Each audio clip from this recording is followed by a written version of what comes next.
친구 다 안 가져왔네.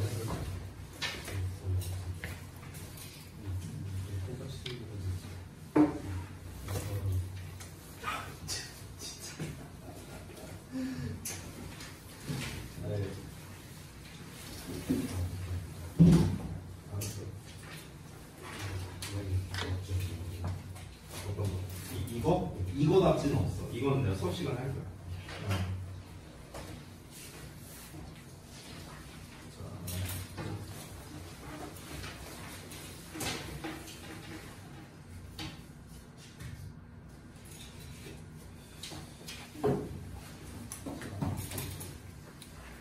어우, 잘 좀 봐. 뭐야 이거.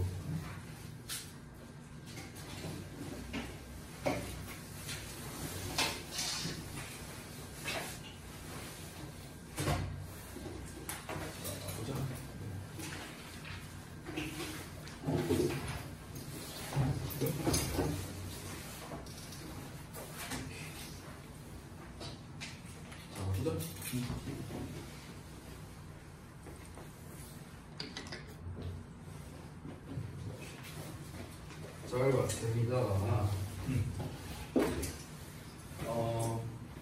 일단 여러분이 뭐 소재를 쓰거나 뭐 이런 부분이 좀 헷갈렸던 것 같은데, 그 지난번에 이제 이 책진도를 아마 안 나왔었잖아요. 우리 첫 수업이어서. 맞죠? 그때 오리엔테이션하고 뭐 이러느라. 그래서 오늘 제가 어떻게 해야 되는지 방법을 잘 알려드릴 테니까 그거를 좀 보시고 다음 숙제에 꼭 반영해서 잘 해오시기 바랍니다. 알겠죠? 자, 일단은 데일리 테스트에 대한 건 좀 먼저 하겠습니다. 지난번에 쌤이 이제 OT를 했을 때 그때 이제 얘기를 했던 것 같은데 한 번 더 얘기를 할게요. 여러분이 독해라는 거를 잘 알려면요, 이제 궁극적으로는 우리가 해야 되는 게 이제 내용 파악이거든요. 내용 파악. 내용 파악이 되고 난 다음에 이제 전반적인 내용이 이제 이해가 됐으면 이제 거기에서 이제 뽑아낼 수 있는 것들이 있어요. 이제 대표적인 게 요약이 됩니다. 일단 우리가 독해하는 거의 끝은 요약이라고 생각하면 돼요. 이게 제일 마지막이에요. 제일 마지막. 약간 좀 첨언을 하자면, 그 여러분 중에서 국어 공부 어려워하는 분들이 있거든요. 국어를 어떻게 공부하는지 알아요? 국어 어떻게 공부하는지 좀 알려줘요? 국어 공부하는 것도 간단합니다. 궁극적인 키워드만 말할게요. 요약이거든요. 국어를 공부하는 게. 그러니까 여러분이 이제 엄매를 하든 화작을 하든 이거 뭐 선택이라고 다 치고요. 그러니까 크게 나누면 결국에는 이제 문학과 비문학이잖아. 그렇죠? 특히 이제 문학 계열에서는 이제 시가 있고 소설이 있고 뭐 이런 게 대표적이에요. 그렇죠? 그러면 이제 일단 요 둘은 제외하고요. 여기는 엄매나 화작 같은 경우는 뭐 문법이나 이런 게 포함되어 있으니까 일단 이제 제외하고, 결국에는 시험에서 대부분 갈리는 게 뭐냐면요, 문학, 비문학, 특히 비문학 계열이거든요. 여기에서 이제 시험 비중도 높고, 그리고 이제 학생들이 좀 많이 어려워하는 게 이쪽이죠. 그럼 문학이랑 비문학을 어떻게 공부할 거냐는 거야. 그러니까 예를 들어 엄매나 화작 같은 경우는요, 공부해야 할 게 나름 좀 명확하거든요. 그래서 공부 방법이 사실 어려운 영역은 아니야, 엄매나 화작은. 근데 얘는 어떻게 공부할 거냐는 거야. 얘는 시를 어떻게 공부할 거야, 소설을 어떻게 공부할 거야, 이런 것들. 자, 공부하는 법을 알려줄게. 요약하는 거야. 오케이? 그러니까 너네가 지금 이제 국어학원을 다니고 있는 사람이 있을 수도 있고, 아니면 뭐 인강이라든가 뭐 아니면 별도로 뭐 문제집을 사갖고 혼자 공부하는 사람도 있을 거야. 그럼 어찌됐든간 너네가 국어를 공부하고 있을 때 본인들이 뭐에 치중해야 되냐면, 내가 지금 요약 정리를 하면서 공부를 하고 있는가, 여기에 치중을 해야 되는 거야. 예를 들어 소설을 본다. 고전소설이 있고 그 다음에 현대소설이 있잖아. 그치? 그럼 예를 들어서 뭐 현대소설을 본다. 그러면은 소설의 이제 구조가 있잖아요. 알다시피 뭐 발단전개, 위기절정, 결말 뭐 이런 구조도 있고, 꼭 그 구조와는 상관없이 장면이 전환되거나 아니면 어떤 인물 간의 갈등 관계가 시작되는 시점이거나 이런 것들이 있을 거라고, 소설에서. 그러면 그 장면이 전환되는 내용 그 이전까지 A 내용이 쭉 나오다가 B 내용에서 갑자기 여기서부터 인물 간의 갈등 관계가 시작돼 라던가, 아니면 장면이 전환됐어. 그럼 그 앞 내용 있잖아. 요 덩어리를 요약해서 정리하는 거야. 이걸 써볼 줄 알아야 돼. 됐어? 얘네가 직접 써볼 줄 알아야 된다고. 국어 이렇게 공부하는 거야. 오케이? 요 내용 요약하고, 요 내용 요약하고. 결국 요약이에요, 요약. 됐냐? 비문학도 마찬가지야. 너네가 모의고사라든가 이제 내신 시험을 볼 때 국어는 지문이 어떠냐? 엄청 길잖아. 그치? 시험지가 이렇게 있어. 그럼 이렇게 반 쪼개져 있어. 그럼 우리 막 국어 지문 보면 어때요? 이만큼씩 있잖아, 지문 보면. 그치? 아니면 아예 다 차지하는 경우도 있잖아, 심지어. 그쵸? 그럼 이거 언제 읽고 앉았냐고. 그쵸? 기껏 다 읽었더니 슥슥슥슥 대충 빠르게 읽었어. 근데 이거에 딸려있는 문제가 한 3-4문제 되잖아. 그치? 한 3-4문제 나와. 많게 5문제까지 나와. 그럼 요 문제를 풀려고 해, 첫 번째 문제. 근데 이 문제에 대한 답을 찾기 위해서 또 읽어야 되고, 이거에 대한 답을 찾기 위해 또 읽어야 되고, 이런 일이 벌어진단 말이야. 그러니까 시간이 모자라. 그래서 아마 국어 이제 시험을 보는데 시간 모자란 사람들 분명히 있을 거야. 그 이유가 뭐냐? 이런 것 때문에 그런 거야. 이런 것 때문에.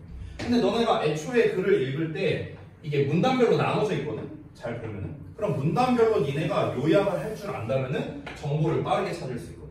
됐냐? 그렇기 때문에 비문학이 됐든 문학이 됐든 결국에 우리 이렇게 어자로 끝나는 과목 있죠. 국어, 영어 이런 애들 공부법의 핵심은 뭐냐면 다 요약이야. 요약. 왜냐면 국어는 그냥 대놓고 요약으로 시험을 내거든. 그러니까 너가 이제 문단별 요약을 얼마나 잘하느냐 다 이걸 가지고 시험을 낸단 말이야. 특히 수능 같은 경우는 그렇고.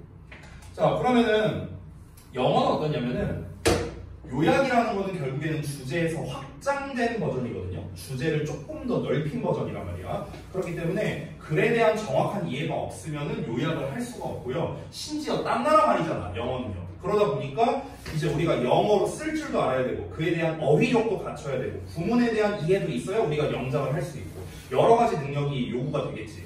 그러니까 우리가 작년에 서술형에서 뭐가 나왔냐? 맨날 요약만 나왔잖아. 그렇지? 그러니까 결국 독해의 끝판왕은 요약이다라고 생각하면 돼. 근데 내가 지금 처음부터 다짜고짜 너네한테 요약해봐라 했을 때 되겠냐? 우리 지난주에 시력 테스트 한번 봤었죠? 첫 시간에. 그때 요약 문제 하나 냈었잖아. 내가 2번 문제 냈었죠. 기억나냐? 그럼 그 문제 풀었을 때 어땠습니까? 다 멘탈이 나갔지. 그냥? 끝은 이거라고요. 그럼 이제 얘를 하려면 일단 얘가 돼야 돼. 근데 또 얘를 하려면 뭐가 돼야 되는가? 일단 직독직해가 돼야 돼. 순서가 이렇게 나와요. 근데 직독직해를 하려면 그럼 또 뭐가 필요하냐? 구문과 어휘력이 필요해. 됐어? 그러니까 여기에서 일단 출발을 하는 겁니다. 우리가 독해를 할 때는요. 됐어? 근데 지금 내가 낸 테스트가 구문 독해만 냈죠. 구문 독해만. 여러분이 숙제로 해온 범위에 있던 그 지문들이었습니다. 근데 이 구문 독해만 했음에도 불구하고 아직 여러분이 어려운 점이 많았다는 거야. 우리가 가야 할 길은 여기인데 지금 1단계, 2단계, 3단계를 거쳐서 4단계로 가야 되는데 우리가 지금 1단계가 안 되는 이런 상황이라는 겁니다. 알겠죠? 그래서 제가 이렇게 테스트를 아마 계속해서 이제 구문에 관련된 걸 위주로 내다가 그러다가 이제 중간중간에 독해 문제를 하나씩 섞어서 데일리 테스트를 아마 출제할 겁니다. 그러면은 데일리 테스트에 나오는 이제 독해 문제 잘 맞췄다고 해갖고 지금 해결이 되는 게 아니에요. 일단은 얘가 해결이 돼야 된다는 거. 그래서 수업 시간에도 제가 이런 거 중간중간에 나오면은 필기를 할 겁니다. 해드릴 거니까 여러분은 계속 끊임없이 필기를 하시면 되겠고 그 독후감 2.0 교재를 보시면 알겠지만 그 교재에 우측 하단에 보면은요 수업 필기 핵심 사항이라고 써 있는 게 있어요. 수업 필기 핵심 사항 보이냐? 없냐? 독후감 2.0 아니 첫 페이지를 봐봐. 첫 페이지 우측 하단에 보이냐? 수업 필기 핵심 사항 보이죠? 네. 그래서 이런 것들을 이제 요 공간에다가 여러분이 필기를 하시면 된다. 이런 겁니다. 자, 그래서 일단 요거 기반은 말씀드렸으니까 자, 우리 데일리 테스트부터 하고 1번부터 진도 나가도록 하겠습니다. 자, 봅시다. My future meal 해갖고 나와있죠. 자, 이 구문 분석할 때 이제 방법을 좀 알려줄게요. 이제 구문 분석에 맞춰서 해석하는 거 이런 거가 좀 잘 안 되고 있는 분들이 많으니까. 우선 여러분께 많은 것들을 현재는 요구하지 않습니다. 이런 것들이 있죠. 이런 거, 뭐 의미상의 주어니 뭐 이런 것들. 이런 수식어 표시하는 거는 지금 단계에서 좀 어려울 수 있어. 그러니까 우리 최소값을 하자. 일단 주어 동사는 제대로 찾아. 주어 동사. 알겠죠? 그래서 my future meal was coming. 요 정도는 여러분이 틀린 사람 없을 거 아니야. 그렇지? 그리고 내가 이렇게 괄호로 표시하는 것들. 이거 그 우리 자습서 보면은 자습서 첫면에 나와 있는 건데 요 표시하는 기준을 잘 모르는 것 같아서 내가 좀 알려주도록 할게. 구문 분석할 때 표시하는 그 표시 기호들이 있어. 이거는 나름의 약속 같은 거야. 그래서 요걸 좀 우리 정하고 구문 분석을 하자. 앞으로. 알겠죠? 자, 일단은 밑줄로 표시하는 게 있고요. 그 다음에 괄호로 표시하는 게 있고 네모가로로 표시하는 게 있고, 내가 구문분석 해주는 거 보면 항상 이런 식으로 표시되어 있는 것들이 있지. 그리고 세모로 표시하는 것도 있어. 그래서 이 네 개가 대표적이야. 네 개가. 그래서 밑줄로 표시하는 것들은 이렇게 생각하면 돼. 주어나 동사나 보어나 목적어인데 두 단어 이상이 이때 밑줄로 표시한다. 한 단어면 아무로 표시를 안 하고요. 자, 그러니까 여기도 봐봐. 지금 day라고 나왔잖아. 그치? 근데 한 단어잖아. 그래서 내가 아무런 표시를 안 한 거야. 보이냐? 이렇게 나름대로 약속을 정한 거야. 자, 그 다음에 괄호 같은 경우는요, 전부 다 수식어야. 수식어. 형용사, 수식어든 부사, 수식어든. 이건 길이와 상관없어요. 길이와 무관하게. 네모괄호도 똑같습니다. 네모괄호도 주어나 보어나 목적어입니다. 즉 쉽게 말하면 명사야. 명사에는 네모괄호를 치는데, 근데 이거는 전부 다 어떤 거냐면 구 또는 절의 형태일 때야. 구나 절의 형태일 때. 예를 들면 투부정사나 동명사나 대절, 왓절, 웨덜절 뭐 여러 가지 절이 있잖아. 그런 놈들은 이렇게 네모괄호로 표시하고, 그다음에 세모 같은 경우는요, 이제 보통 이제 그 접속사 또는 이제 연결사 이런 곳에다가 이렇게 표시를 하고 있습니다. and나 but 같은 뭐 그런 애들, and나 but이나 or 여기에 해당됩니다. when이나 if나 이런 데에다가는 세모를 따로 표시하지 않습니다. 그리고 연결사 하면 이런 데들 있죠. 예를 들면 however 뭐 이런 거 있잖아, 그렇지? 아니면 in contrast 뭐 이런 것들, 뭐 therefore 뭐 이런 애들 있잖아, 그렇죠? 이런 애들한테 이렇게 표시를 한다. 일단 요거를 우리가 규칙을 좀 정하고 가자고요. 아시겠죠? 자, 그럼 다시 돌아와서 보겠습니다. 우리가 이제 구문분석을 하는 이유는 뭐냐면은 요거에 맞춰서 정확한 해석을 하기 위해서이다 라는 거죠. 여기에서 모르는 단어가 분명 나올 수 있어. 예를 들어서 모르는 단어가 머큐스라고 쳐볼게요. 그리고 드리프팅 얘도 모른다고 쳐볼게요. 디텍트도 모른다고 쳐볼게요. 예를 들어서 이 단어들을 모른다 하더라도 우리가 구문만 제대로 이해하면은요 해석을 할 수가 있어요. 어떻게 하는지 한번 보겠습니다. My future면 나의 미래의 식사잖아, 직역하면은. 그렇죠? 그렇게 해도 돼. 이건 의역된 거야. 의역된 거. 나의 미래의 식사가 was coming, 오고 있다, 오고 있었다, to me, 나에게. 이렇게 하면 된다고요. 어려울 게 뭐가 있어? in the form, 어떤 형태로, 머큐스의 형태로. 됐냐? 머큐스를 몰라도 머큐스라고 그냥 그대로 쓰면 되잖아요. 그렇죠? 분자란 단어를 몰라도 분자의 형태로 이렇게 해석하면 좋은데, 이 분자란 단어를 몰라. 그럼 머큐스의 형태로 그냥 영어를 그대로 쓰라고. 여기 분자라고 나왔잖아. 분자를 모르면 어떻게 쓰라고? 그냥 이렇게 쓰라고. 됐어? 머큐스의 형태로. 그 다음에 여기 drifting 하고 ing가 나와 있어. 그러면 이제 이 녀석이 이제 분사구문이라는 이제 구문인데, 이거를 이제 잘 뭐 아시는 분도 있고 모르시는 분도 있겠지만, 일단 분사구문을 안다고 한번 가정하고 한번 해봅시다. 그럼 drift 하면서, 됐어? through the air, 공기를 통해. 됐어? 이렇게 해석하라고. 그냥 일단 직역으로 공기를 통해 drift 하면서. to small, 봐봐. small이라는 거는 형용사잖아, 그치? 그럼 여러분 알다시피 이게 작은이잖아, 작은. 그럼 형용사라는 거는 여러분이 꼭 기억해야 되는 게 보어 아니면 수식어란 말이야. 언제나 쓰이는 게 둘 중 하나야. 네.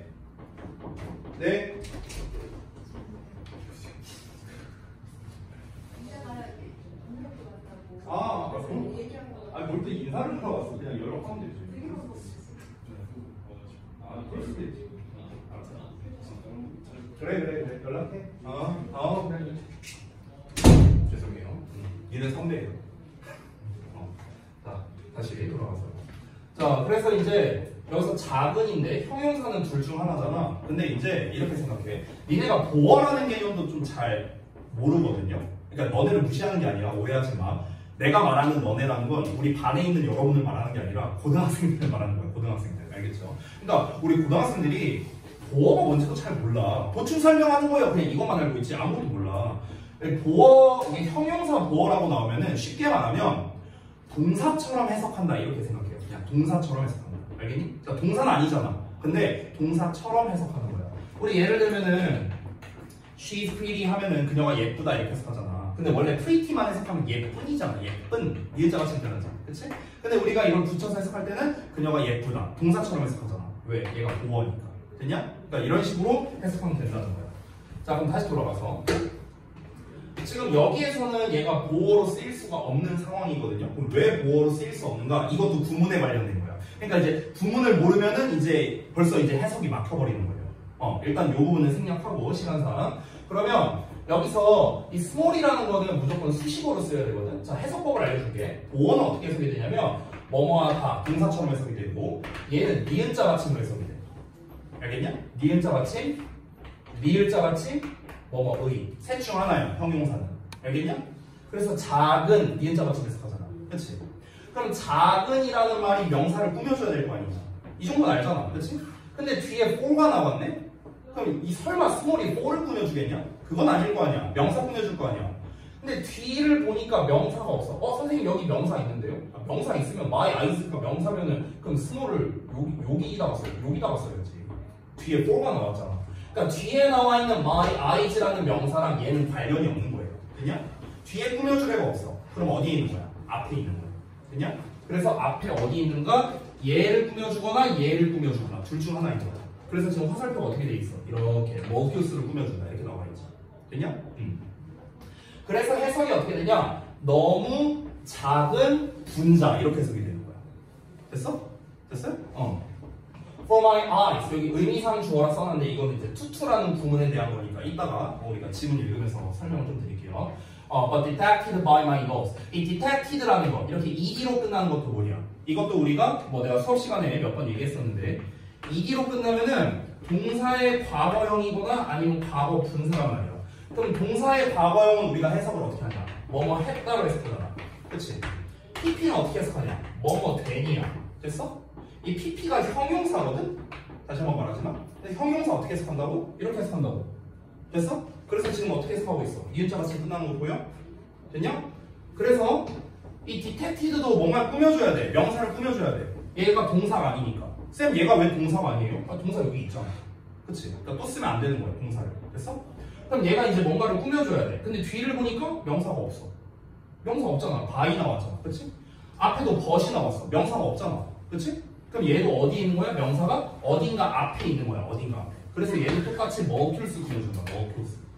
됐어? 그럼 이제 여기서 여러분이 또 헷갈릴 수 있는 게 구문 분석을 할 때 선생님 저 좀 헷갈리는 게 아니 얘가 왜 이렇게 멀리 떨어져 있는 애를 꾸며주는 거예요? 그걸 어떻게 알아요 우리가? 이런 문제가 있을 수도 있고 지금 요 덩어리가 또 얘를 꾸며준다며 이 덩어리가 얘를 꾸며준다며 그럼 이렇게 멀리 있는데 우리가 어떻게 구별을 합니까? 이런 이제 문제가 생길 수 있죠.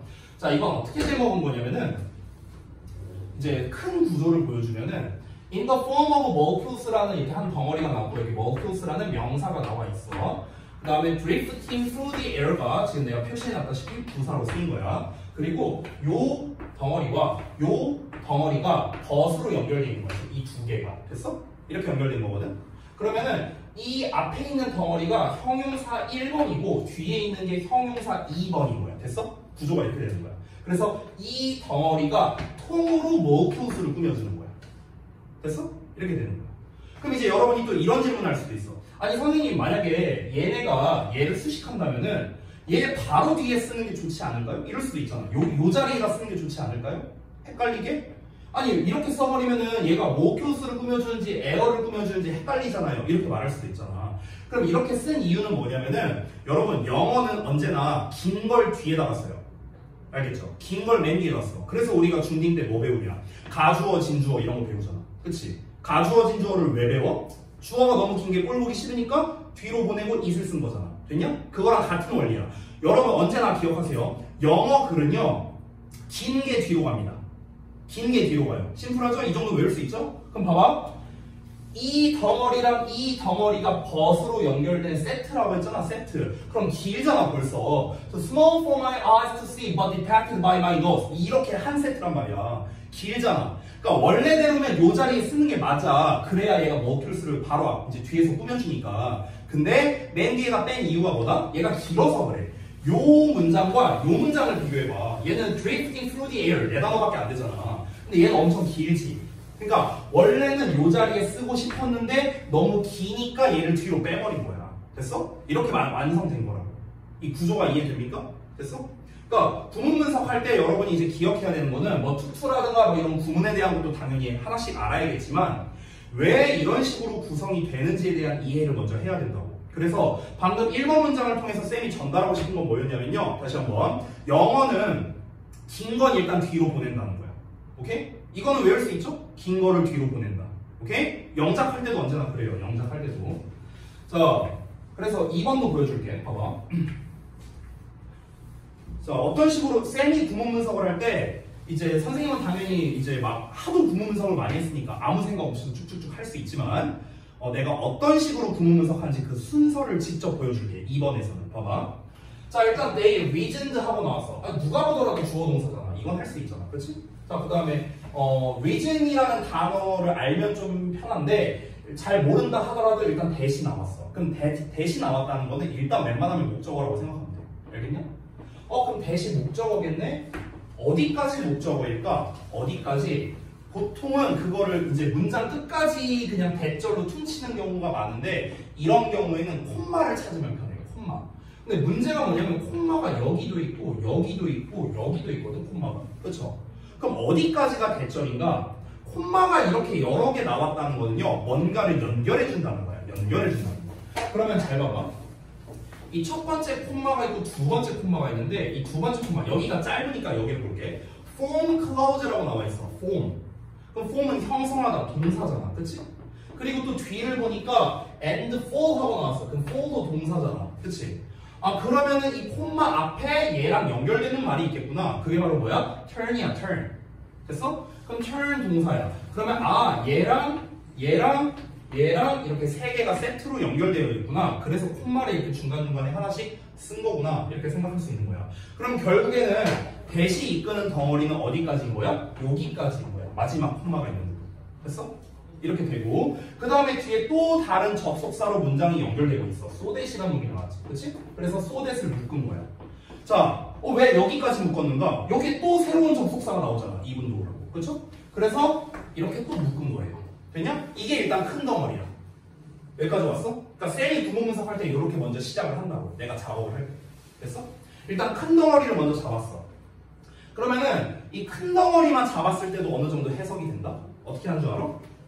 그들은 네모가로를 추론했다. 네모가로를 목적어니까. 됐어? 그들은 네모가로를 추론했다. 소댓이 뭐뭐 하기 위해서거든? 괄호하기 위해서. 괄호함에도 불구하고. 됐냐? 이렇게 큰 덩어리를 먼저 해석하는 거야. 괄호하는데도 불구하고 괄호하기 위해서 그들은 네모가로를 추론했다. 됐냐? 이게 큰 덩어리야. 그럼 이제 요 덩어리에서 우리가 이제 세분화 작업을 해야 되는 거야. 세분화 작업. 왜냐면 너네가 만약에 이 네모가로를 아무런 문제 없이 한 방에 해석할 수 있다? 그러면 세분화를 할 필요가 없어. 근데 우리는 이렇게 긴 거를 한 방에 해석하기가 어렵잖아. 그러니까 세분화 작업을 하는 거야. 그럼 세분화 작업을 할 때 팁을 줄게요. 접속사나 전치사나 관계사 앞에서 끊으면 돼. 됐어? 그러니까 좀 더 구체적으로 말하면은 투동사 원형, ing, 전치사, 접속사, 그 다음에 관계사 뭐 이런 애들이 있잖아. 이런 데 앞에서 끊는다고 생각하면 돼. 그러면 봐봐. There must be particles of water. 여기서 전치사 나왔으니까 끊어야겠네? 이렇게 생각해도 되는데 짧잖아. of water. 두 단어밖에 안 되잖아. 그래서 안 끊는 거야. 됐냐? 이 정도는 해석할 수 있으니까. 근데 여기 대시 나왔네? 그치? 그럼 여기서 이제 끊는 거지. 됐냐? 그래서 that turn into steam from clouds and fall to earth 이렇게 나와 있죠. 그러면은 이 대시 이끄는 덩어리에서 이 콤마가 나온 거였구나. 그러면 하나, 둘, 세 덩어리 나왔고요. 여기서는 이제 우리의 문법적인 기본 개념이 필요하지. 봐봐. 여기서 대시라는 놈이 나왔는데 여기도 대시 나왔지. 그치? 둘 다 대시잖아. 근데 달라 두 개가. 왜냐면 여기에 있는 대는 접속사의 대신데 여기에 있는 대는 관계대명사거든? 그럼 여기서 또 어떤 문제가 생기는가? 선생님, 제가 접속사인지 관계대명사인지 제가 어떻게 알아요? 이런 문제가 생겨. 여러 가지 내가 문법 설명을 했는데 결국에 기억 못하는 친구들이 많아서 그냥 내가 100%는 아니지만 80% 정도 맞출 수 있는 방법을 알려줄게요. 80% 정도. 왜냐면 이게 쉬워서 그래. 자, 이거는 좀 어디다가 좀 필기를 해놔라. 주어 동사가 나왔는데 대시 나왔어. 그럼 이때 대는 접속사야. 그래서 대부분은 목적어 역할을 해요. 그래서 우리말로 해석을 어떻게 하는가?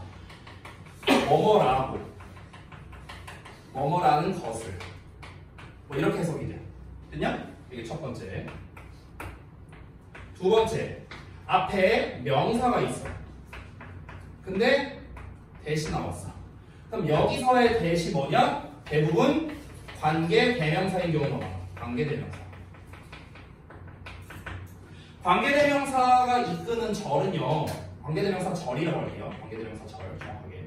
관계 대명사 절은요. 형용사 역할이야. 자, 형용사니까 어떻게 해석한다? 니은자 받침, 리을자 받침, 뭐뭐의 이렇게 해석한다 했지? 그래서 뭐뭐 하는으로 해석이 돼. 됐어? 근데 정말 문법 설명 거의 안 했죠? 진짜 심플하게 설명한 거다. 근데 다시 한번 말하는데 근데 이게 100%가 아니야. 그래서 내가 원래 이런 설명을 선호하지 않는데 근데 여러분 최대한 쉽게 외우라고 그냥 가장 간단한 버전 말해준 거야. 가장 간단하면서도 많이 나오는 버전. 됐어? 주어 동사에 대시 나온다. 그럼 뭐라고? 이 대 덩어리가 목적어라고.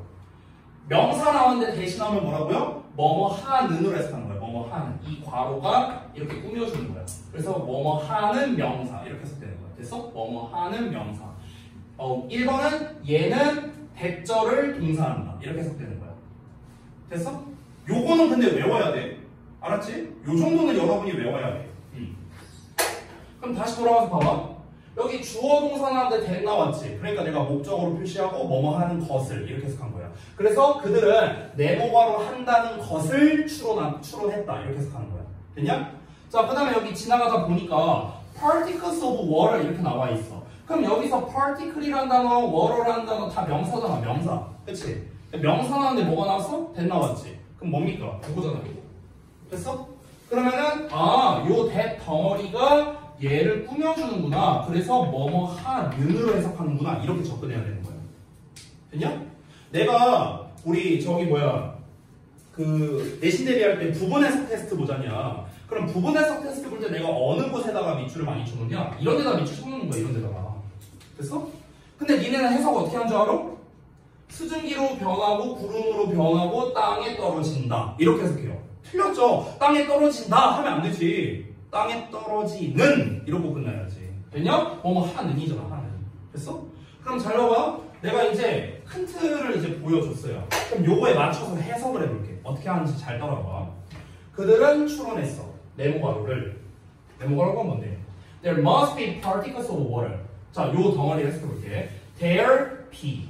이거 중1 때 배우는 거죠? 뭐뭐가 있다. 근데 must가 있으니까 뭐뭐가 있음에 틀림없다. 됐냐? 이렇게 해석하는 거야. 있어야 한다가 아니고 뭐뭐가 있음에 틀림없다. 있음에 틀림없다. 물의 입자가 근데 내가 뭔지 모르. 이 파티클 단어를 몰라. 그럼 물의 파티클이 이렇게 해석해 그냥. 됐냐? 물의 파티클이 있음에 틀림없다. 근데 그 파티클이 어떤 거냐? 괄호하는 물의 파티클이다. 됐냐? 이렇게 해석하라고. 괄호하는 turn into steam 수증기로 변하는 구름을 형성하는 그리고 땅으로 떨어지는 니은자 받침으로 끝내야 된다고. 됐어? 떨어지는 물의 입자가 있음에 틀림없다. 뭐뭐 하기 위해서 뭐뭐 하도록 물이 보존되도록 비록 뭐뭐 할지라도 작은 입자들이 보기에 너무 작을지라도 됐냐? 이게 직독직해 하는 방법이라고. 큰 틀 잡고 그 다음에 이렇게 적당히 긴 거는 따로 표시 안 해도 되고 너무 긴 거는 아까 말했던 접속사나 전치사나 뭐 등등등 그런데 앞에서 한번 끊고 해석한다고. 됐냐? 3번 같은 경우는 철저하게 구문이기 때문에 여러분 입장에서 좀 어려웠을 거야. 왜냐면 강조구문이라는 녀석이거든. 강조구문. 됐어? It is that. 강조구문의 해석은 어떻게 하는 거냐면 얘가 바로 뭐뭐이다 이렇게 해석을 해요. 됐어? 요것도 해석법을 좀 써줄게요. It is that 땡땡땡이야. 됐어? 그럼 해석을 어떻게 하냐? 땡땡땡이 바로 뭐뭐이다. 이렇게 해석하는 거야. 됐냐?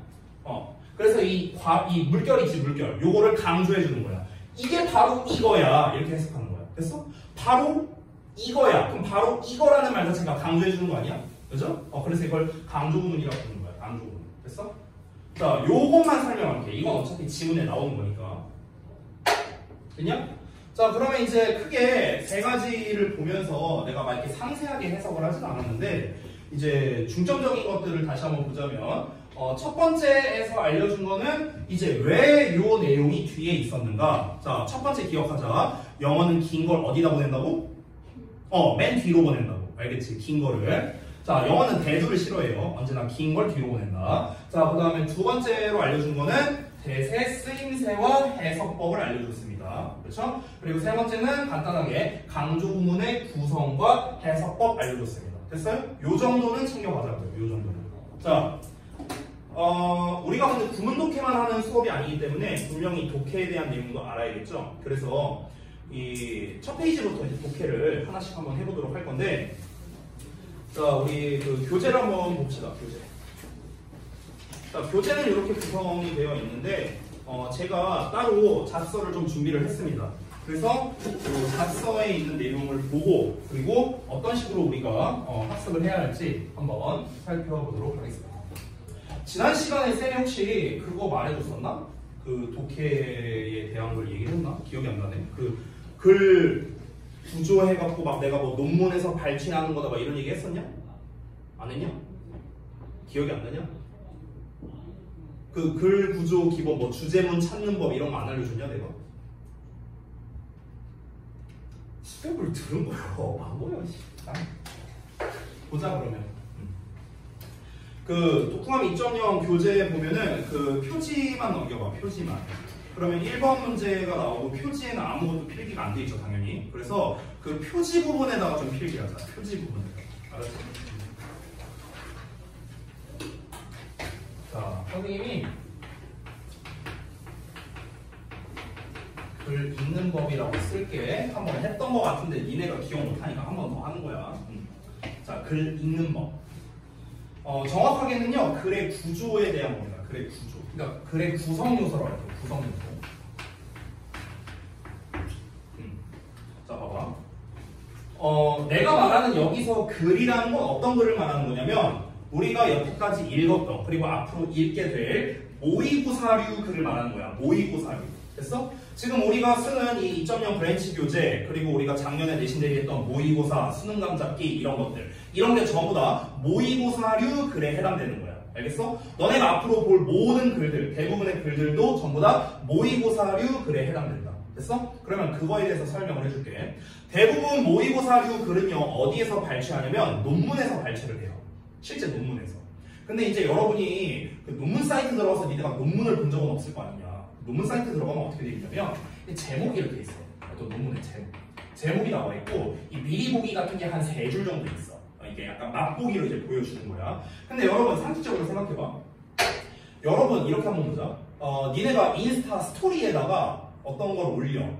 그럼 스토리에 뭐를 업로드하는 심리가 뭐예요? 너네가 인스타 스토리에 뭘 올렸어. 뭐 글을 올리든 사진을 올리든 뭘 올렸어. 그럼 그걸 올리는 업데이트하는 심리가 뭐냐고요. 저는 딱 하나라고 생각합니다. 남들이 많이 봐줬으면 좋겠습니다. 이거 아니에요? 아니요? 나는 그런 심리를 올리는 건데.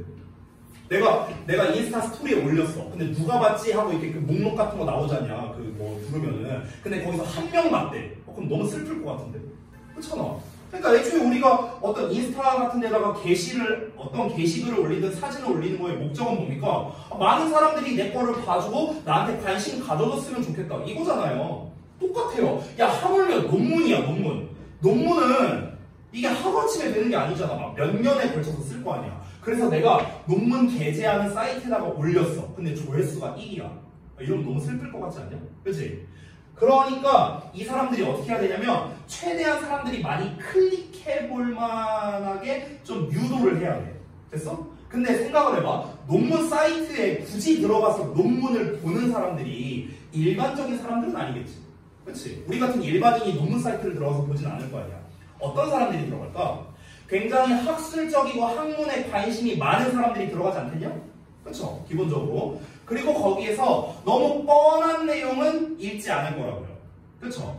그럼 내가 게재하는 논문을 최대한 많은 사람이 봐줬으면 좋겠는데 그럼 많은 사람이 보게 하려면요 좀 소위 말해서 뭐가 필요하냐? 어그로가 필요해. 맞잖아. 그래서 보통 제목 부분 이어서 요 미리 보기 3줄 정도 있잖아. 여기에 어그로성 멘트가 많아. 됐냐? 근데 여러분 생각해봐. 어그로는 풀었는데 근데 이 내용이랑 여기 본론이 이제 나올 거 아니야 뒤에 본론이 나오는데 이 내용과 이 내용이 만약에 전혀 다르다고 하면 좋을게요. 전혀 달라. 그럼 이거 어떻게 되겠습니까? 사기 친거잖아. 그치? 이러면 안 되겠죠. 그러니까 어그로는 끌긴 끌되 그래도 내가 뭔 얘기할 거다 정도는 말을 해줘야 될 거 아니냐. 맞아? 그래서 다시 돌아갑니다. 논문이 그런 식으로 구성되어 있는데 여기에서 발췌해서 고등부 수준의 어휘로 바꿔놓은 게 모의고사류 글이라고. 됐어? 그러면 대부분의 모의고사류 글에서는요 어떤 식으로 시작을 하냐면 이게 바로 도입부라고 우리가 불러요. 도입부. 이 도입부가 하는 역할이 뭐냐? 방금 전에 말한 어그로 끄는 거야. 어그로 끄는 거. 됐어? 근데 어그로만 끌면 안 되겠지. 뭐가 있어야 된다고? 진짜 내가 하고 싶은 말의 어떤 핵심 소재는 나와야 된다고. 그래서 이 도입부가 하는 역할은 뭐냐면 소재를 제시하는 역할을 하는 거야. 소재를 제시한다. 소재를 제시한다는 건 뭐냐면 쉽게 말할게. 나 이제부터 나 이런 이야기 할 거야. 하고 말하는 거야. 이게 소재를 제시하는 거야. 됐어? 그러면서 플러스로 또 어떤 걸 한다? 일종의 밑밥 가는 이야기가 나온다고. 밑밥 가는 이야기. 어그로 끄는 이야기가 나온다고. 자, 더 쉽게 좀 설명을 해줄게. 이 도입부 다음에 이제 주제, 본론을 말할 건데, 자, 주제 말하기 전에 앞서서 이렇게 한번 해보겠습니다. 자, 예시를 들어볼게. 예를 들어서, 만약에, 이렇게 한번 말해볼게요. 재민이가 이번 주 금요일 날 결석을 하고 싶어. 무단 결석을 하고 싶어. 예를 들어서. 그 이유가 뭐냐? 친구들과 놀러 가려고. 자, 이걸 이제 나한테 말하러 오는 상황이라고 한번 쳐볼게요. 자, 예시야. 내가 여기 강의실에서 막 컴퓨터로 하고 있어. 근데 이제 재민이가 노크를 하는 거야. 노크를. 내가 들어오세요. 재민이가 들어왔어. 선생님. 자, 첫 번째 상황을 예시로 들어볼게. 선생님. 왜? 저 이번 주 금요일 날 무단 결석 좀 하겠습니다. 왜? 친구랑 놀라고요. 자, 본론만 얘기한 거죠? 질문할게요. 재민이 그렇게 말할 수 있어요, 저한테? 말 못하겠죠. 그쵸? 은서 혹시 말할 수 있겠냐, 나한테? 말 못하겠죠. 자, 처음부터 우리가 이렇게 일상적인 대화를 할 때도 처음부터 본론을 얘기하는 경우는 쉽지가 않습니다. 그쵸? 그래서 뭐가 필요합니까? 밑밥이 필요해요. 밑밥이 필요해. 자, 그럼 밑밥을 어떻게 하는 거냐? 이런 식이야. 예를 들어서. 선생님, 제가 좀 드릴 말씀이 있어서요. 뭔데? 제가 요즘에 숙제도 좀 잘해왔고요. 단어 시험도 좀 잘 보고 있고요.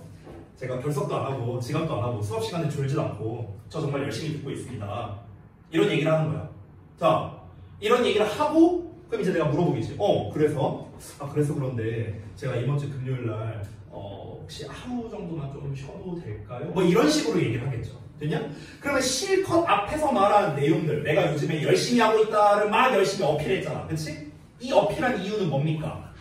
뒤에 있는 본론으로 가기 위한 밑밥 작업이었던 거죠. 이해돼요? 뭔 말인지? 됐어? 일상생활에서의 대화에서도 그렇다고요. 됐냐? 그럼 하물며 글은 어떻겠냐고. 글도 똑같아요. 밑밥을 실컷 깔고 이제 하고 싶은 말을 뒤에다 하는 이런 경우가 많다는 거야. 그 밑밥 작업을 하는 게 뭐라고요? 도입부라고. 도입부. 이해했냐? 자, 그러면 이제 주제가 나와야 됩니다. 주제가 바로 뭡니까? 본론이야, 본론. 그래서 하고 싶은 말이 뭔데? 이게 주제야. 근데 주제문에 특성이 있습니다. 어떤 특성이 있는가? 일단 주제는요, 반드시 포괄적입니다. 포괄적인 특성이 있고요. 그 다음에 함축적입니다. 내가 이 포괄적이라는 얘기를 무지하게 많이 할 겁니다. 요거 좀 잘 써주시고요. 자, 그러면 주제는 포괄적이야. 주제문은 이 글 전체를 아우를 수 있는 그런 내용이어야 돼. 그래서 포괄적입니다. 그러면 포괄적인 얘기를 했으면 이제 구체적인 얘기를 해야겠죠. 그 구체적인 얘기가 뭐냐? 바로 부연이야. 부연 설명. 이 부연 설명이 뭐라고? 구체적이라고. 자, 아까 전에 재민이가 와서 나한테 본론을 얘기했어. 포괄적인 얘기를 했어. 선생님, 저 이번 주에 좀 친구랑 놀고 싶어서 그런데 한 주 정도만 좀 하루만 좀 빠지면 안 될까요? 자, 본론 얘기했어. 그럼 이제 내가 물어봅니다. 그럼 너 그 빠진 부분에 대해서 너 어떻게 할 건데? 계획이 있어? 제가 이렇게 해갖고 저렇게 해갖고 이렇게 할 겁니다. 하고 뭐 구구절절 설명해. 그게 이제 부연 설명. 됐냐? 자, 봐봐. 우리가 글을 읽을 때 대부분의 글의 구성은요, 요 3단 구조로 되어 있습니다. 도입, 주제, 부연. 됐어? 여기서 굳이 하나 더 추가하자면 결론까지. 그냥 대부분의 글의 구성은 이렇게 되어 있습니다. 물론 100%는 아니에요. 주제문이 없는 문장도 있고요. 그리고 도입부가 없이 바로 본론부터 얘기하는 그런 글도 있습니다.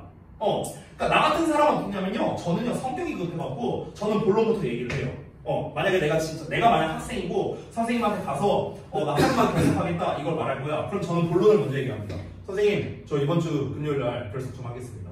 저는 이렇게 얘기하는 편이에요. 이거는 사람마다 다른 거잖아. 그렇죠? 그러니까 당연히 글마다도 다를 수밖에 없겠죠. 그죠? 그러니까 도입부가 존재하지 않는 글도 있고 또는 주제가 여러 개 나오는 글도 있고 이제 글 구조는 되게 다양하다는 겁니다. 근데 가장 기본값이 이거라고. 가장 기본값.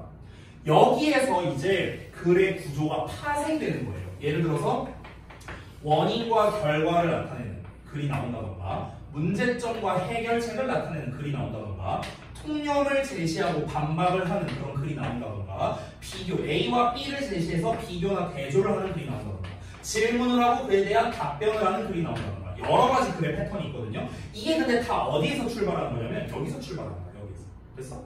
자, 그리고 제가 이제 구구절절 설명하기 너무 기니까 그냥 짧게 말하겠습니다. 아까 독해의 최종적인 목적이 요약이라고 했죠. 그렇죠? 그럼 요약을 하기 위해서는 내용 파악이 돼야 된다고 했습니다. 여기서 말하는 내용 파악이 뭐냐? 쉽게 말하면 글의 주제를 알아야 된다는 거예요. 글의 주제. 이 필자가 뭘 말하고 싶은 건데 이걸 알아야 된다고. 그럼 결국에 우리가 글을 읽을 때 항상 뭘 생각해야 되냐면 이 글의 주제가 무엇일까를 언제나 생각하면서 글을 읽어야 되는 거예요. 됐어? 이게 기본 중의 기본입니다. 기본 중의 기본. 자, 여기서 추가로 제가 당장 표시 하나 하고요. 하나 추가로 좀 말씀드릴 게 있습니다. 정말 간단한 얘기인데 너무 중요한 얘기야. 이걸 좀 쓸게요. 자, 뭐냐면요. 모든 글의 주제는요. 반드시 한 개입니다. 이걸 꼭 기억해 주세요. 한 개. 주제는 한 개예요, 여러분. 예를 들어볼게. 만약에 어떤 글이 있어. 근데 이게 이제 두 문단이 있다고 쳐볼게요. 두 문단. 근데 첫 번째 문단에서 무슨 얘기하냐면 분필에 대한 이야기를. 근데 두 번째 문단에서는 모자에 대한 이야기를 해요. 예를 들어서. 그럼 여러분이 이런 글을 읽었을 때 분필과 모자? 전혀 생뚱맞잖아. 그치?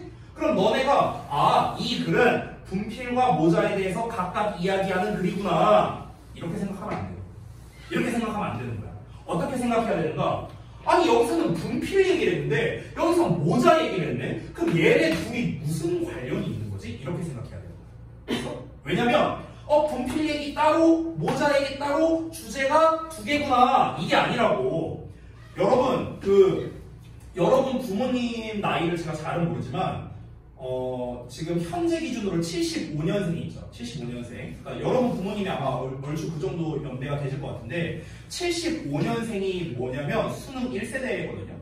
수능 1세대. 수능 1세대가 75년생이에요. 수능 시험 처음 본 분들입니다. 그러면 그 75년생 이래로 가장 최근 수능까지 여태까지 그 수십 년간 진행된 수능 시험에서 어떤 글에 영어 지문에서 주제가 2개 이상 나온 글은 단 한 번도 없습니다. 단 한 개도 없어요. 그래서 어떤 글을 읽어도 주제는 2개 이상 나오지 않습니다. 이건 그냥 법칙이라고 보시면 돼요. 알겠죠? 반드시 글의 주제는 한 개입니다. 너네가 봤을 때는 전혀 상관없는 내용인 것 같아요. 분필, 모자 전혀 상관없잖아. 그럼 여기서 여러분이 뭘 생각할 줄 알아야 되냐면 둘의 공통점이 뭐야? 이걸 찾아야 돼. 그 공통점 또는 관련성 이게 바로 뭐야? 이 글의 주제가 되는 거야. 알겠냐? 이렇게 생각할 줄 알아야 된다. 이게 글 읽는 법이야. 기본적으로. 여기까지 이해됐어? 오케이? 자, 그러면 이제 요거 지워도 되냐? 다 썼냐? 다 썼어? 원준이 이거 다 썼어? 오케이. 자, 지울게요. 자, 그럼 글 읽는 법을 설명드렸으니까 이제 주제 찾는 법 알려줄게. 주제문 찾는 법. 자, 지금까지 선생님이 설명한 거의 핵심은 결국 뭐냐? 글의 주제를 파악하는 게 중요하다. 이거예요. 그렇죠? 그럼 이제 우리가 주제를 파악하려면 주제문을 찾을 줄 알아야 되거든요. 주제문, 주제 문장. 그럼 주제 문장을 어떻게 찾느냐? 이게 이제 또 문제가 되겠죠. 주제 문장을 찾는 방법은 굉장히 다양한데 가장 보편적인 방법 2개만 알려줄게. 2개만. 자, 첫 번째. 첫 번째는 내가 지난주 금요일날 수업했던 내용이 있었어. 혹시 기억나는 사람? 지난주 금요일날 내가 했었어. 힌트 줄게요. 시제. 기억하고 있네. 바로 그겁니다. 잘 봐봐. 정확하게는요. 첫 문장이 현재 시제 플러스 내가 이렇게 표현할게. 모호성 표현이 없어야 돼. 이러면 주제문일 가능성이 높습니다. 자, 질문 좀 할게. 대답 좀 해주세요. 쓰면서 대답해주세요. 첫 문장이 현재 시제래. 자, 현재 시제에 키워드가 있어서 뭐였지? 현재 시제가 뭘 나타냈죠? 현재 시제가 현재를 나타냈나? 명백함. 좋아. 잘했어. 이거였죠. 명백함, 뚜렷함, 평상시, 단호함 이런 거였죠. 명백하고 단호했습니다. 왜 명백하고 단호했었지? 현재 시제는 평소에 벌어지는 일이라고 했었거든. 기억나? 평소에 벌어지는 일이야. 변화가 있어 없어? 변화가 없어. 변화가 없다는 말 자체는 뭐야? 뚜렷하다는 거야. 변화가 없으니까 뚜렷할 거 아니야. 단호할 거 아니야. 됐어? 여기서 모호성 표현이라고 했어. 모호성 표현이라고 말 그대로 애매모호함을 말하는 거야. 자, 이것도 한번 했던 것 같은데 힌트를 주자면 이것도 금요일날 배웠던 건데 조동사 할 때 내가 얘기했었거든. 조동사 까먹었냐? 얘기할게요. 자, 조동사의 현재형 얘가 뭘 나타냈었지? 어떤 의미를 나타냈었지? 이거 안 했어요? 이거 안 했어? 시제 조동사 가정법 제가 안 썼어요? 금요일날에? 했잖아요. 조동사의 현재형, 과거형이 의미가 다르다. 시제 차이가 아니다. 얘기했잖아. 조동사의 현재형은 무슨 의미였죠? 일주일도 안 지났는데 까먹었냐 이 자식들아? 에? 뭐였어? 하이 추측이었어. 추측. 이 자식들아. 중요한 거라고 내가 OT 때 얘기했는데 그럼 조동사의 과거는 뭘 나타냈었어? 이건 기억하네 또. 가정 맞아. 그러니까 추측이라는 말 자체가 명백한 게 아니잖아. 그치? 그러니까 이런 표현이 안 나와야겠고. 자, 또 있어요. 아마도 표현이야. 아마도. maybe 뭐 이런 표현들이 있지. probably, likely 이런 표현들이 있죠. 아마도 나타내는 거. 이런 거. 이런 것도 역시나 애매한 표현이잖아. 애매함을 나타내는 표현이잖아. 그치? 그럼 애매함을 나타내는 거니까 얘랑은 안 어울리잖아. 그치? 그러니까 이런 표현이 함께 나오면은 안 되고요. 이 표현이 없는 상태에서 현재 시제가 첫 문장에 나왔다. 그러면 주제일 가능성이 높습니다. 근데 여러분이 기억해야 될 게 이 공식에 맞는다고 해서 무조건 주제문이다 이건 아니에요. 주제문일 가능성이 높다고 내가 얘기했잖아.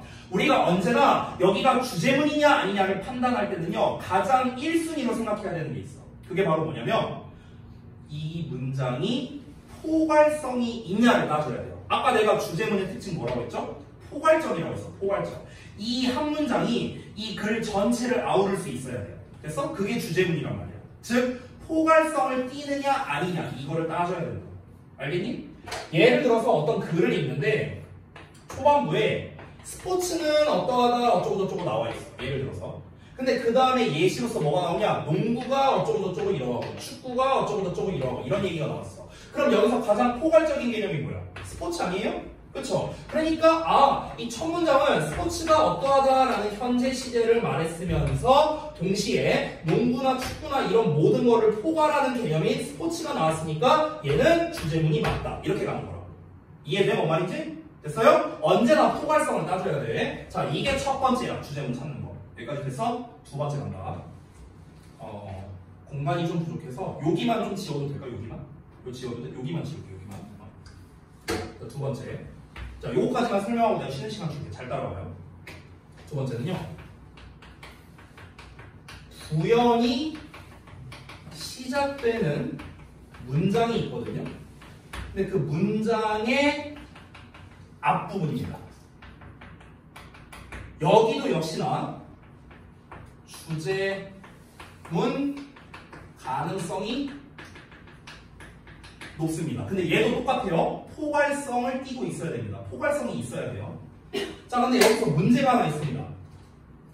부연이 시작되는 문장 앞부분이네. 자, 잠깐 봐봐. 이것도. 그러니까 예를 들면은 어떤 문장이 있어. 여기 중간쯤에. 근데 여기가 부연 설명이 시작하는 문장이야.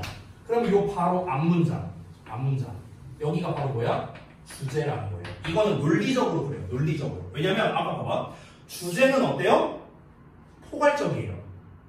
부연은 구체적입니다. 그럼 포괄적인 얘기를 했으면은 이런 거 끝나면 안 되잖아. 그치? 뭔가 부연 설명이 있어야 된다고. 내가 예를 들어서 이렇게 말해볼게. 현재 시제로 되게 내가 뚜렷하게 얘기해볼게. 이렇게 말해볼게. 은서는 남친이 없어. 예시예요, 예시. 자, 예시. 오해하지 마. 은서는 남친 없어. 자, 명백하고 단호하게 얘기했어. 이러고 글이 끝나면 안 되잖아. 뭔가 근거가 있어야 될 거 아니야. 왜 없는데? 언제부터 없었는데? 뭔가가 있어야 될 거 아니야. 그치? 그럼 그거에 대해서 상세한 얘기가 나옵니다. 아, 은서가 중학교 때는 남자친구 한 100명 사귀었었는데 어쩌고저쩌고 하면서 예시를 막 쭉 말해. 근데 지금은 왜 남자친구가 없냐면 얘가 이제 남친을 하도 많이 만나다 보니까 어쩌고저쩌고 막 이런 얘기들이 나와. 이게 뭐야? 구체적인 얘기. 이게 부연 설명이라고. 그러면은 구체적인 얘기가 나온다는 거는 이건 자체가 상세하게 설명을 하겠다는 거고. 그럼 구체적인 얘기가 나오기 전에는 전반적인 이야기가 나와야지. 됐냐? 그러니까 구체적 얘기, 즉 부연 설명이 시작되는 문장의 앞부분이 논리적으로 주제문일 가능성이 높다는 거야. 이해돼? 여기까지? 여기까지 됐어? 자, 근데 여기에서 또 문제가 있어. 어떤 문제? 선생님, 부연이 시작하는 문장이 그래서 뭔데요? 또 이런 문제가 있어. 됐어? 자, 그걸 알려줄게. 총 4가지 있어요. 여러분께 전달해드리고 싶은 거. 첫 번째. 제가 부연이라고 썼는데 좀 더 쉽게 표현해볼게. 예시라고 해볼게. 예시. 됐어? 자, 그럼 예시가 시작되는 문장의 초반에 제일 많이 나오는 거 있어. 니네 다 알고 있는 거. 뭐야? 이제 내가 예시를 들 거야. 그럼 어떤 표현을 써? 제일 많이 나오는 거. 그렇지. 그거야. for example. 좋아. 예를 들어서 이런 거지.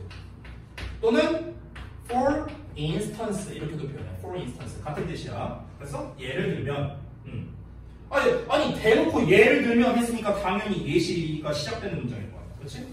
자, 그 다음에 두 번째 볼게. 자, 두 번째는요. 뭐뭐 해보자 이런 표현이 있어. 뭐뭐 해보자. 뭐뭐 해보자가 뭐냐면 예를 들어줄게. consider 이렇게 명령문으로 시작해. consider 고려해봐봐. think about 생각해봐봐. 이런 거. 됐어? let's say 우리 이렇게 말해보자. 이런 거. suppose 가정해봐. 이런 거. 됐냐? 뭐뭐 해보자. 이런 시리즈가 다 뭐야? 예시 드는 거야. 예시 드는 거. 됐어? 자, 여기까지는 되게 보편적이지만 사실은 지문 난이도가 낮을 때 많이 나오는 패턴들이고요. 제가 지금부터 쓸 3, 4번은요. 지문 난이도가 높아질 때 많이 나오는 패턴들이야. 자, 3번 보여줄게. 3번은 뭐냐면 if 절이나 아니면 when 절로 시작하는 경우들이 있어요. if 절이나 when 절. 얘네들이 우리말로 해석이 어떻게 되냐면 뭐뭐 한다면이죠. 뭐뭐 한다면. 우리가 흔히 if 하면 만약에, when 하면 뭐뭐 할 때 이렇게 많이 알고 있잖아. 물론 둘 다 맞는데. 근데 if랑 when이 둘 다 뭐뭐 한다면이라는 이 조건을 나타내는 표현이 있어요. 실제로 옥스퍼드 영영사전에서 when과 if를 검색해보면 영어로 뭐라고 설명되어 있냐면 컨디셔널 하다라고 설명이 나와 있거든. 컨디셔널 하다? 컨디션이 뭐야? 조건이잖아. 컨디셔널 하다 하면은 조건적인 이런 의미거든. 그래서 if나 when은 어떤 조건을 제시하는 거다. 이런 겁니다. 예를 들어서 아까 전에 내가 재민이 예시를 들었죠. 재민이가 쌤한테 와갖고 선생님 저 이번 주 금요일날 결석 좀 하겠습니다. 그러면 이제 내가 이제 조건을 제시하는 거죠. 뭐 어떻게 그럼 너 결석하면 뭐 어떻게 할 건데? 그럼 이제 재민이가 이렇게 얘기를 하는 겁니다. 아 제가 이번에 결석을 한다면은 이렇게 앞으로 이렇게 열심히 하겠습니다. 됐어? 이런 식으로. 그러니까 조건 이제 본론을 먼저 말하고 그 본론에 대한 부연 설명을 하기 위해서 조건을 다는 거죠. 이렇게 한다면 이렇게 할게. 됐어? 이게 바로 예시가 시작되는 또 다른 패턴이고요. 마지막 4번째 보여줄게요. 공간이 좀 없어서 제가 여기다 쓸게요. 4번. 이 4번이 특히 고3 지문에서 제일 많이 나오는 패턴이라고 생각하면 됩니다. 어떤 거냐면요. 소재가 바뀌는 경우입니다. 소재가 바뀌어요. 이거는요 설명이 좀 필요하거든요. 이 소재가 바뀌는 경우가 일단은 예시가 시작되는 문장일 수도 있는데 반대의 경우도 있어요. 반대의 경우. 됐어? 그러니까 무슨 말이냐면요. 이 그림도 좀 같이 그려줬으면 좋겠어, 너네가. 자, 예를 들어서 A라는 소재가 있고 B라는 소재가 있어. 근데 A라는 소재가 쭉 나와. 근데 B라는 소재로 바뀌었어. 그럼 이 B 내용이죠. B 내용. 여기. 여기가 예시가 시작되는 문장일 수도 있거든? 이럴 수도 있는데, 근데 거꾸로 이런 경우도 있어. 똑같이 A 나오고 B 이렇게 나와. 그럼 이 B 문장이 거꾸로 주제가 되는 경우도 있어요. 반대로. 그러니까 알고 보니까 앞부분이 예시였던 거야. 그래서 이렇게 나오는 경우도 있다는 거야. 이해돼? 그러니까 소재가 바뀌게 되면은 그러니까 앞부분은 여기가 이제 주제고 소재가 바뀌면서 예시가 시작된다. 이런 경우도 있는데 반대인 경우도 많이 있다는 거야. 반대인 경우. 됐어요? 자, 이거는 가장 보편적인 틀인데 이 아래에 있는 거 있죠. 앞에서 부연 설명을 먼저 하는 거야. 부연 설명을 먼저 하고 주제가 이제 소재가 바뀌면서 주제가 되는 게 있거든. 자, 이게 어떤 패턴이냐면 예를 하나 들어줄게. 우리 지난번에 2학기 기말고사 내신 대비할 때 수능 감잡기 질문 중에 그런 거 있었어. 혹시 기억하나? 감성지능 이야기. 기억해? 기억 안 나? 이 일을 잘한다의 기준은 감성지능 지수가 높은 것이다. 이 내용. 기억나냐? 뭐 초반에는 어떤 내용이 나왔었어? 초반에는 감성지능이라는 말이 한마디도 안 나왔었어. 한마디도 안 나왔어. 5줄 동안. 그전엔 뭐가 나왔냐면 직책이 높은 사람이 어쩌고저쩌고 막 이런 얘기를 했었단 말이야. 기억해 그 질문? 근데 앞부분에 예시가 실컷 나왔는데 갑자기 감성지능이라는 소재가 등장했단 말이야. 됐어? 그러면은 감성지능을 말한 그 내용이 주제문이었거든요. 실제로. 됐어? 소재가 바뀌었잖아. 그치? 위에서는 직위, 직책에 대한 얘기를 하다가 여기서는 감성지능이라는 걸로 소재가 바뀌었잖아. 그치? 근데 소재가 바뀌었는데 어땠습니까? 요 바뀐 부분이 주제가 되는 이런 경우도 있었다는 거야. 됐냐? 응. 자, 그리고 한 가지가 더 있어요. 여기만 살짝 지울게. 여기 지워도 돼? 여기만 좀 지울게. 세 번째 케이스가 있어요. 세 번째 케이스. 세 번째 케이스는 뭐냐면은 A 어쩌고 나와 B 어쩌고 나와. 근데 문제가 있어. 이 왼쪽에 썼던 얘네들은요 아까 전에 내가 계속 말하는 거 주제문의 특징은 포괄적이라고 했거든. 그러면 지금 A가 주제라면은 얘가 당연히 포괄하는 거야. 누구를? 이렇게 되는 거야. B를 포괄하는 거라고. 그래서 여기서 B가 주제라면 어떻게 되는 겁니까? B가 A를 포괄하는 거예요. 됐어? 마치 그림으로 표현하자면 이런 겁니다. 이거 이해돼? 이 그림 이해돼요? 벤다이어그램? 자, 근데 문제가 뭐냐면 이 세 번째 케이스는 A라는 소재가 있고 B라는 소재가 있는데 얘네가 이 각각의 소재가 관련성이 없어. 예를 들면 내가 아까 말했던 거 뭐야? 분필과 모자 같은 거. 됐어? 이런 거. 관련성이 없어. 그러니까 A가 B를 포함하거나 또는 B가 A를 포함하거나 이게 불가능하잖아. 지금 두 개는. 됐냐? 전혀 관련 없는 거니까. 그럼 요 경우에는 우리가 어떻게 해야 되냐면은 아까 말했었죠? 공통 키워드를 찾아야 합니다. 그게 주제예요. 그래서 얘는요. 주제문이 없어요. 얘는 주제문이 없어. 없는 문장이야. 얘네들은 주제문이 있었죠. 각각. 이 소재가 바뀔 때. 근데 얘는 소재가 바뀌었는데 관련성이 없잖아. 그래서 이런 글의 패턴은요. 공통 키워드가 주제인 거예요. 명확한 주제가 없을 가능성이 높습니다. 그리고 여러분 놀랍게도요. 우리가 지금 보려고 하는 2.0 브랜치 교재의 1번 지문이죠. 1번 지문. 1번 지문이 어떤 패턴이냐? 요 패턴이야. 요 패턴. 딱 요 패턴이야. 이따가 내가 보여줄게. 알겠죠? 어떻게 이 글의 주제를 찾는가. 오케이? 자, 여기까지 이제 주제문 찾는 법에 대해서 좀 전반적으로 이야기를 했습니다. 자, 방법 크게 보면 두 가지로 설명을 드렸는데요. 일단 중요한 건 뭐냐면 주제문이 포괄성을 띠고 있냐 없느냐 이거를 따지는 게 중요하다. 그럼 애초에 주제문을 왜 찾아야 되는가? 주제문을 찾아야 우리가 문제를 풀 수 있기 때문에 그런 거예요. 지난번에 모의고사 얘기는 했었죠. 내가 뭐 기본 유형 어쩌고 이런 얘기 하지 않았냐 내가? 했었잖아. 근데 그 기본 유형을 제외한 대부분의 문제들은 다 주제를 기반으로 문제를 푸는 거라고 얘기를 드렸었습니다. 지금 우리가 보는 이 2.0 브랜치 1번 문제가 어휘 문제란 말이야. 근데 이 어휘를요, 아무데나 밑줄을 치는 게 아니에요. 전부 다 주제와 관련성 있는 단어에다 밑줄 치는 거거든. 이거를 이따 한번 보여주도록 할게요. 알았지? 자, 우리 잠깐만 쉬었다 합시다.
자, 잘 들으셨습니까? 자, 핵심 설명은 다 했습니다. 얼른 책 좀 하고 싶다. 책 좀.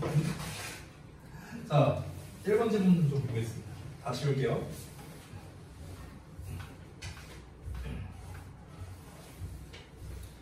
자, 보시겠습니다. 1번에 어휘 문제잖아요. 아까 말했다시피 주제를 알아야 풀 수 있습니다. 기본적으로는요. 왜냐하면 주제와 관련 있는 단어에만 밑줄을 치기 때문이다. 자, 한번 볼게요. 첫 문장부터 볼 건데 그 우측 하단에 필기하는 부분 있지? 그 부분에다가 좀 필기를 해주시면 좋을 것 같아요. 내가 팁이라고 쓸게. 팁. 이 글을 읽을 때요. 첫 번째 읽을 때는요. 주어에 초점을 맞춰야 됩니다. 됐어? 주어가 뭐냐에 따라 뒷내용은 달라질 수밖에 없잖아. 그렇죠? 그래서 주어에 초점을 잘 맞추십시오. 첫 번째고요. 그 다음에 이제 두 번째입니다. 지금 이 글은요. 개인의 일화로 시작하고 있습니다. 맞습니까? I was sitting. I로 나와 있잖아. 그쵸? 개인의 일화로 시작하고 있습니다. 이런 경우에는요. 보통 일반적으로 주제문이 중후반부에 나올 가능성이 높습니다. 됐습니까? 개인의 일화로 이제 시작을 해서 이제 내가 이렇게 뭐 어떤 걸 했었고 내가 뭘 느꼈는데 아 이렇겠구나 저렇겠구나 하면서 중요한 이제 필자가 정말로 말하고 싶은 내용은 후반부에 나온다는 거야. 그러면 이제 개인의 일화가 어디까지 이어지는가를 한번 볼까? 봐봐. 처음에 I was sitting 해갖고 I로 시작하고 있고 두 번째 문장 봤을 때는 The aroma of the kitchen is exciting. My taste buds. My 여기 my라고 나와 있죠. 그리고 세 번째 문장도 my future면 my라고 나와 있어. 근데 네 번째 문장 봐봐. The ancient Greeks야. 고대 그리스 사람들이야. 주어가 바뀌었네? 그렇지? 그러면은 요 세 번째 문장까지가 어떤 내용이야? 개인의 일화인 거야. 됐냐? 근데 여기 네 번째 문장부터 주어가 바뀌었잖아. 내가 뭐라고 했어? 주어에 초점 맞추라고 했지. 근데 주어가 뭐야? 고대 그리스인이야. 야, 그럼 생각을 해봐.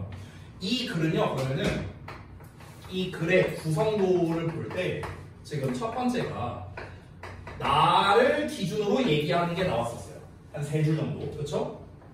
두 번째는 고대 그리스인들을 기준으로 또 얘기를 하는 게 있을 거라고. 됐어? 그럼 잘 봐봐. 아까 내가 뭐라고 했냐면 소재가 바뀌면은 공통점을 찾아야 된다고 했거든? 됐어? 그러면 나를 기준으로 얘기했을 때 뭐? 고대 그리스인을 기준으로 했을 때 뭐? 그리고 심지어 또 바뀐다. 다음 문장 볼래? 뭐라고 나와있냐? The cycle of weather야. 야, 날씨의 순환이야. 이번엔 주어가. 날씨의 순환. 자, 그러면 그럼 이 날씨의 순환이라고 했을 때 또 뭐가 있을 거 아니야? 봐봐. 내가 겪었던 일화가 있고 고대 그리스인이 어쩌고 얘기하고 날씨가 순환되는 게 어쩌고 하는 게 있어. 그럼 우리가 겉으로 보기에는 이게 뭔 상관인데? 그렇잖아. 근데 얘네들의 공통점이 있을 거야. 반드시 있어. 이 공통점이 뭐라고요? 주제야. 알겠냐?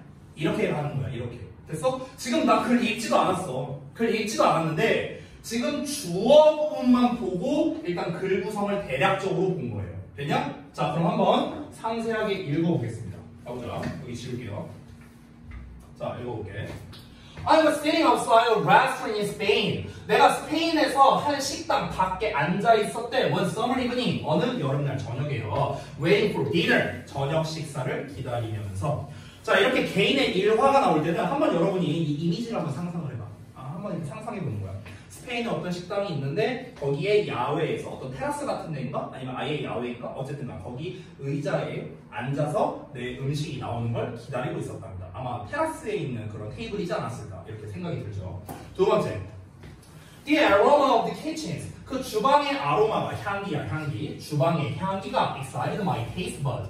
taste bud라는 건 거기 별주 단어로 나와 있습니다. 혀의 미각 기관 이렇게 나와 있어요. 그래서 주방의 향기가 나의 미각 기관, 혀의 미각 기관을 excited, 흥분시켰답니다. 자극했대요.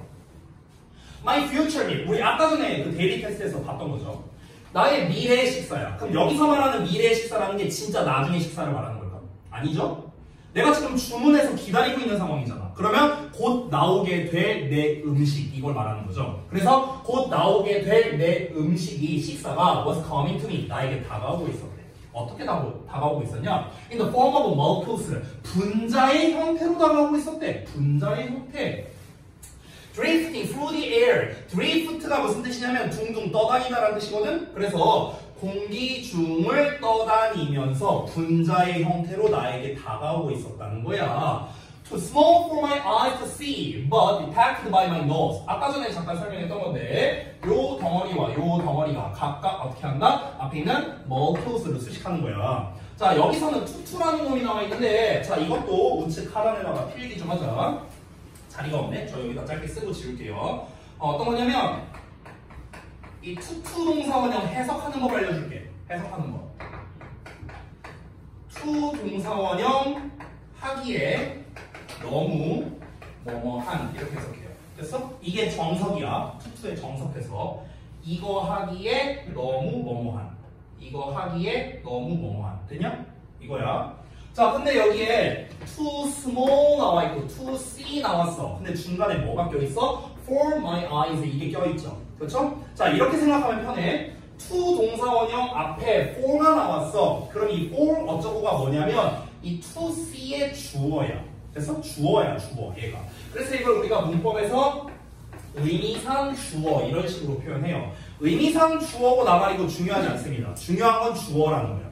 주어는 어떻게 해석해? 은는이가 붙여 해석하잖아. 똑같이 하면 돼. 봐봐. 얘가 없다고 쳐볼게. 그럼 too small, too see지. 이것만 해석해볼게. 보기에 너무 작은. 됐어? 근데 주어가 껴있으니까 은는이가 붙여서 해석하면 내 눈이 보기에 너무 작은. 됐냐? 이렇게 해석하는 거야. 어렵지 않죠? 다시. 자, 내 눈이 보기에는 너무 작지만 내 코에 의해서는 감지되는 분자. 됐어? 해석됐어?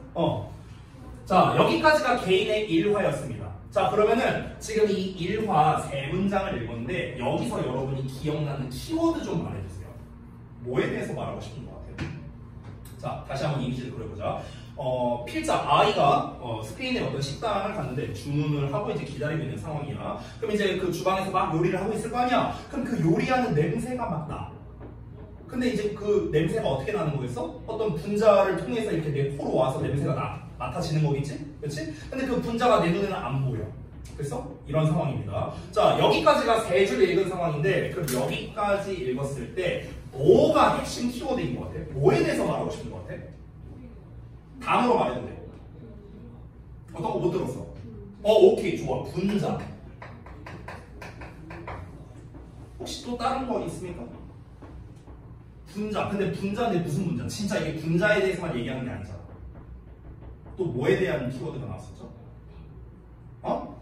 못 들었어, 내가. 밥? 식사? 식사도 맞는데 식사에 치중을 한 거는 아니죠. 이 사람이 말하고 싶은 거. 식사보다 좀 더 치중한 게 있잖아요. 분자가 나왔잖아. 근데 이게 진짜 뭐 분자, CO2 뭐 이런 얘기하는 거냐? 아니잖아. 그렇지, 냄새가 나와야지, 냄새가. 됐어? 자, 지금 나의 일화에서는 뭘 얘기했습니까? 분자와 냄새 얘기한 거야. 알겠냐? 문제는 아직 안 풀 거야. 일단 지문만 볼 거야. 자, 다음 내용 가볼게. 갑자기 고대 그리스인 나왔어. 당황하지 마. 소재가 바뀌었구나. 그러면은 어디가 주제이겠구나. 아니면은 이 공통점을 찾아야겠구나. 이렇게 생각하면 된다고. The ancient Greeks. 자, 고대 그리스 사람들은 first came upon the idea of a term 이렇게 나왔어요. 잘 봐봐. 지금 우리가 뽑아낸 키워드가 뭐냐면 분자랑 냄새거든. 그러면 여기에도 분자랑 냄새가 나와야 되고 여기에도 분자랑 냄새가 나와야 돼. 됐어? 봐볼게. come upon 하면은 떠올리다라는 뜻이거든. 그러면 원자의 개념을 최초로 떠올렸대. 고대 그리스 사람들이. 그러면은 여기까지 읽었을 때 this way 이런 식으로. 그러면은 여기서는 뭐가 나왔습니까? 원자라고 말을 살짝 바꿔서 썼네. 맞지? 어쨌든 간 굉장히 작은 입자를 말하는 거잖아. 분자가 됐든 원자가 됐든. 자, 그럼 공통된 키워드 하나 나왔네. 냄새 나오는지 볼까? The smell. The smell 나왔잖아 여기. The smell of baking bread. 빵을 굽는 냄새가 suggested to them. 그들에게 제시했대. 뭐를? 대절을. 여기 동사 나왔고 대절. Small particles of bread. 여기 particle도 나왔는데 심지어 입자. 똑같은 말 또 나왔죠? 원자, 입자, 그리고 냄새도 나왔어요. 고대 그리스인 얘기에서. 그래서 빵의 작은 입자들이 beyond vision이라고 나왔죠? 시야를 넘어서서 존재하는구나 라는 것을 제시했다. 됐어? 자, 그러면은 지금 고대 그리스인 얘기에서 나온 키워드 원자, 입자, 냄새 나왔습니다. 찾았어? 다음 거 볼게. 봐봐. 자, 그럼 지금까지 우리가 읽은 거는요, 분자 또는 원자 또는 입자 이거랑 냄새에 대한 이야기가 나오거든. 근데 갑자기 또 날씨의 순환이야. 아니 이건 또 뭐야? 아니 지금까지 냄새 맡는 거 분자 이런 얘기했는데 또 뭔 날씨 얘기를 하고 있어. 생뚱맞잖아 되게. 날씨랑 냄새랑 뭔 상관이야. 그렇잖아. 그러니까 우리가 한번 읽어볼게요. 자, 날씨의 순환이 이거 디스프로브드가 틀렸거든요. 정답이 3번이거든. 이 디스프로브드가 아니고요. reinforced야. reinforced는 강화하다는 뜻이야. 자, 볼게. 날씨의 순환은 이 개념을 강화했습니다. 이 개념이 뭐냐라는 거야. 이 개념이 뭡니까? 냄새가 분자의 형태로 온다는 거. 이거예요. 자, 이어서 볼게. A puddle of water on the ground. 땅 위에 있는 물의 퍼들이 웅덩이거든. 그래서 땅 위에 물 웅덩이가 gradually dries out. 점차적으로 마른다. disappears. 사라지고. And then 그러고 나서 falls later. 나중에 떨어진다. as rain. 비로써. 이게 무슨 말입니까? 날씨의 순환이라 했잖아. 물 웅덩이가 있어. 얘가 근데 마른다는 건 뭐 하는 겁니까? 기화한다는 거야. 그치? 기화했어. 이게 결국 어떻게 됩니까? 구름을 형성하고요. 이게 나중에 어떻게 됩니까? 비로 떨어져. 비로 떨어지면 또 물 웅덩이가 생기고 반복되죠. 이게 뭡니까? 날씨의 순환. 자, 지금 여기를 읽었을 때는요, 요 키워드가 안 나왔죠? 안 나왔죠? 지금 둘 다? 그죠? 이어서 한번 볼게. 다음 장 봐봐. They reasoned. 그들은 추론했습니다. 대절을요. There must be particles of water. 물에 입자가 존재함에 틀림없구나. 입자 나왔네? 입자. 됐어? 물에 입자가 존재하는구나. 어떤 입자냐? 요런 입자가. 수증기로 변해서 구름을 만들고 땅으로 떨어지게 되는 입자. 됐어? 이 입자가 반드시 존재하는구나. 뭐 하도록? 물이 보존되도록. 물이 보존된다는 게 뭡니까? 여러분, 물이 말랐어요. 그러면 이 물이 사라진 겁니까? 사라진 게 아니고 증기의 형태로 변환이 된 거죠. 여러분, 우리 과학 시간에 배운 거 있잖아. 에너지 보존의 법칙, 뭐 질량 보존의 법칙 이딴 거 나오잖아. 사라지는 게 아니잖아요. 그죠? 형태가 변화되는 것 뿐이죠. 비록 뭐 할지라도 이 작은 입자들이 보기에는 너무 작을지라도 어쨌든간 이 형태가, 이 물이라는 게 사라지는 게 아니라고 다른 형태로 변화되는 것 뿐이라고. 자, 그럼 여기까지 읽었을 때 여전히 입자에 대한 얘기만 나왔고 냄새에 대한 얘기는 안 나왔습니다. 자, 그럼 봐봐 얘들아. 지금 세 가지에서 공통되는 키워드는 얘밖에 없어요. 냄새 얘기 여기서 안 나왔죠. 그죠? 그러면 이 글의 핵심 소재에서 냄새는 빠져야 돼요. 됐어? 왜? 냄새 얘기 없잖아. 됐냐? 그러면 여기서 공통적인 키워드는 뭡니까? 분자 또는 원자 또는 입자. 그냥 내가 입자라고 할게요. 정령. 됐어? 일단 공통 키워드 뽑았어. 자, 그럼 여기서 내가 다시 질문할게. 지금 세 가지 소재를 가지고 얘기했잖아. 나의 일화, 고대 그리스인 사람들, 그리고 그 날씨의 순환. 이 세 가지를 통해서 입자에 대해서 얘기를 했어. 좀 더 구체적으로 입자의 뭐에 대해서 얘기한 거야? 아니, 입자라는 소재를 뽑았어. 그래서 입자에 대해서 뭔 얘기를 했냐고. 다시 설명할까? 나 예시에서 분자 얘기를 어떻게 했죠? 식당에서 냄새가 나. 저 음식이 지금 내 눈앞에 나온 게 아닌데 냄새로서 먼저 감지가 됐어. 이 얘기를 한 거야. 근데 그 냄새는 뭘 통해서? 분자를 통해서 감지가 된 거야. 입자를 통해서. 두 번째, 고대 그리스인들은 빵 굽는 냄새가 어떻게 나는 걸까? 결국에는 그 빵 굽는 냄새가 어떤 입자의 형태로서 우리에게 오기 때문이구나. 이걸 알게 됐대. 날씨의 순환에서 뭘 얘기했습니까? 물이라는 게 사라지지 않고 이 물 수증기로 변하고 이런 입자의 형태, 눈에 보이지 않는 입자의 형태로서 계속해서 존재하는구나. 그래서 이 날씨가 계속해서 순환되는구나. 이 얘기였어. 그러면 다시 한번 질문할게요. 이 글, 세 개의 소재를 통해서 입자의 뭐에 대해서 얘기하는 거예요? 특징? 아니에요. 그것보다 조금 더 구체적이어야 돼. 이동이랑은 조금 달라요. 이동이랑. 근데 이동도 그럴듯하긴 합니다. 근데 이동보다 더 좋은 표현이 있어요. 이동은 아니에요. 맞습니다. 입자의 존재. 왜 입자의 존재일까? 다시 한번. 처음에 스페인 식당에서 나라는 필자가 어떻게 했습니까? 냄새가 내 눈에 안 보이는데 냄새가 어떻게 나지? 입자가 존재하니까 냄새가 나는구나. 고대 그리스인들은 빵에 붙는 냄새가 어떻게 나지? 입자가 존재하는구나. 날씨의 순환이 어떻게 이루어지지? 수증기 입자로 변하기 때문이구나. 물이 사라지는 게 아니구나. 입자는 여전히 존재하는구나. 입자의 존재. 됐냐? 됐어? 이 글의 핵심 소재는요. 입자의 존재입니다. 여러분이 써오신 소재가 있으시죠? 그렇죠? 숙제로. 그거를 정정해 주세요. 아마 이거 틀리신 분이 많을 것 같습니다. 이 글의 소재는 입자의 존재예요. 됐냐? 자, 여기까지 이해됐어? 마지막 문장은 그냥 이제 이 필자의 느낀점이야, 느낀점. 뭐냐면은 스페인에서의 파에야가 그 스페인 음식 이름이에요. 스페인에서의 파에야가 나에게 영감을 줬어. 4,000년이나 늦게. 그러니까 그 원자 이론에 대해서 공로를 인정받기에는 너무나 늦게, 4,000년이나 너무 늦게 나에게 영감을 줬다. 이러고 끝났는데 이게 무슨 말이냐면은 나는 지금 음식을 기다리면서 냄새가 어떻게 날까? 분자의 존재 때문에 냄새가 나는 거지? 라는 걸 깨달았는데 고대 그리스 사람들은 이거를 4,000년 전에 떠올렸네? 와 개쩐다. 이런 말인 거예요. 됐어? 이런 내용이거든. 그럼 봐봐.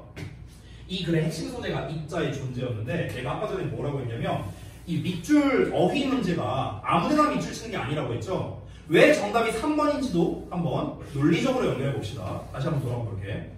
자 여러분 1번 봐봐. 1번 보기. detected야. 감지하는 거야. 감지한다는 말 자체가 뭡니까? 입자가 존재하니까 감지할 거 아닙니까? 맞아요? 두 번째는요. 어딨냐? 2번. 대놓고 존재하다는 표현 썼네. exist. 됐어? 주제랑 관련 있는 어휘죠. 3번은요. 날씨의 순환이 이 개념을 이 disprove가 반박하다는 뜻이거든. 날씨의 순환이 이 개념을 반박한대. 이 개념이 뭐였습니까? 입자가 존재한다는 것. 됐어? 근데 생각을 해봐. 날씨의 순환이라는 그 원리가 입자의 존재를 반박한다면 그럼 결국에는 입자는 존재하지 않는다라는 얘기가 나와야 될 거 아니야. 근데 뒤에 내용은 실제로 어떻습니까? 입자가 존재하는구나라고 나왔잖아. 그럼 이건 반박이 아니잖아. 그렇지? 오히려 그 생각을 강화하는 거죠. 그래서 reinforced가 정답이었던 거야. 이 disprove가 아니야. 이해돼요? 뭔 말인지? 됐어? 4번도 볼까? 물이 보존된다라고 해서 conserved, 보존되는. 물이 보존된다. 보존된다는 건 뭡니까? 없어지지 않는다는 거죠. 입자로서 여전히 존재한다. 어때요? 다 이거에 관련된, 이 핵심 소재와 관련된 부분에만 밑줄을 쳐놓는 거라고. 알겠냐? 이렇게 문제를 내는 거야. 실제로 모의고사를 낼 때. 니네 학교에서 시험 낼 때도 다 마찬가지라고. 알겠어? 5번 같은 경우는 약간 관련성이 떨어지긴 하죠. 근데 이제 이거는요. 지금 4,000년이나 늦게라고 했으니까 이거는 사실 주제랑은 조금 관련성이 떨어지는 문제야. 그래서 얘는 난이도가 쉬웠어. 아니 당연히 4,000년이나 늦게 영감을 줬겠죠. 아까 고대 그리스인 어쩌고 나왔으니까 4,000년이나 먼저 알려줬겠습니까? 얘가 그럼 고대 그리스인보다 4,000년 먼저 태어났다고? 말이 안 되잖아. 그렇죠? 그러니까 이거는 요 초반 나의 일화 부분과 마지막 문장만 읽어도 맞출 수 있는 겁니다. 아 얘는 문제가 없는 거구나. 이거는 이제 문제가 아니죠. 근데 1, 2, 3, 4번은 전부 다 어땠습니까? 입자의 존재에 관련된 걸 가지고 밑줄을 쳤었다라는 겁니다. 됐어요? 이렇게 하는 거예요. 이렇게. 지금 제가 오늘 아주 천천히 이 글 구조, 주제문 찾는 법, 뭐 이런 것까지 해갖고 알려줬는데 오늘 1번 지문에서 여러분께 제가 알려드린 건 바로 뭐였습니까? 공통 키워드를 찾는 법을 일단 알려줬어요. 소재가 다를 때. 됐어? 소재가 다를 때는 공통 키워드를 찾아라. 여기까지는 냄새에 대한 얘기도 나왔지만 여기서 냄새 얘기가 안 나왔어요. 그래서 냄새는 핵심 소재로 빠져야 돼. 그러면 만약에 이 1번 지문을 가지고 제목 문제를 낸다고 쳐볼게. 제목 문제. 그러면 제목 문제로 어떻게 하면 학생들을 헷갈리게 할 수 있을까? 입자에 대한 거랑 냄새에 대한 내용이 둘 다 들어가 있는 거야. 제목에. 이해돼? 근데 그거는 정답이 아니죠. 됐어? 예를 들어 제목이 이렇게 나와 있어. 분자가 냄새를 어떻게 전달하는가? 뭐 이런 식으로 나와 있어. 그러면 분자란 말도 나왔고 냄새란 말도 나왔지. 뭔가 그럴듯해 보이죠? 하지만 정답이 아니죠. 이건. 왜? 여기에서는 냄새 얘기가 없습니다. 되냐? 그러니까 이런 식으로 낚시하는 거예요. 너네 다 헷갈리게 만드는 게 바로 이런 거예요. 뭔 말인지 알겠어요? 서로 다른 소재가 나오면 어떻게 하라고요? 공통 키워드를 찾아. 공통 키워드 찾았어. 그래서 한번 생각해. 이거에 대해서 뭔 얘기하는 거지? 되냐? 이렇게 접근하는 거예요. 그러니까 우리 여러 가지 하지 말자고요. 여러 가지 하지 말고 내가 여러분이 이제 숙제를 조금 이제 미숙하게 해온 부분이 있었잖아 오늘. 근데 내가 이해해요. 왜냐면 이런 걸 안 알려준 상태로 했었으니까. 그래서 다시 한번 말해주는 거야. 너네가 뒷부분에 있는 지문이나 이런 거를 읽을 때 너네가 소재를 쓸 거 아니야. 그리고 그럴 때 어떻게 하시면 되냐면은 다시 한번 공통 키워드, 그러니까 소재가 다른 부분, 지금 내가 정리한 것처럼 이렇게 하면 제일 좋겠지만 이건 좀 어려우니까 소재를 쓸 때 이 과정대로 생각을 해보라는 거야. 공통 키워드를 찾았어. 그러고 난 다음에 얘에 대해서 뭔 얘기하는 거지? 이걸 한번 고민해보라고. 그리고 그거를 써보라고. 대충 쓰지 말고. 우리가 주제를 찾는 거의 시작은요, 소재를 파악하는 것부터 출발하는 거거든. 그러니까 이 공통 키워드 뽑아서 소재를 써보는 연습부터 하자는 거야.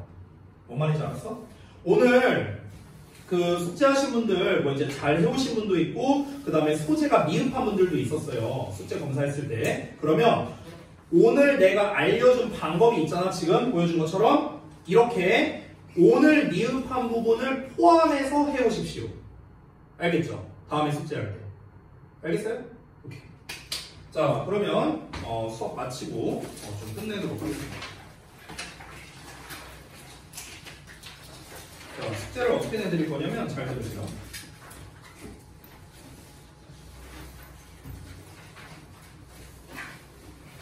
일단 우리가 지난번에 했던 게 1에서 6페이지였거든요. 1에서 6페이지. 그러니까 1, 2번 지문이었어요. 1, 2번 지문. 자, 그래서 이걸 다시 쓸게요. 1에서 2번 지문입니다. 똑같아요. 페이지 1에서 6쪽이에요. 여기에서 소재 작성을 보강해 오세요. 알겠죠? 오늘 알려준 방식대로 수업 시간에 알려준 방식이라고 쓸게요. 수업 시간에 알려준 방식으로 보강을 좀 해오시고요. 자, 그 다음에 두 번째로는 이제 3, 4번 지문이거든요. 그래서 잠깐만 페이지를 좀 써줄게요. 페이지가 7쪽에서 12쪽까지입니다. 자, 여기까지는 지난번과 일단 동일하게 가겠습니다. 자, 문제 풀고요. 그 다음에 글의 소재를 작성을 해오시기 바랍니다. 아, 모르는 단어 체크하시고요. 모르는 단어 체크해오고 그 다음에 소재 작성해 옵니다. 한글로.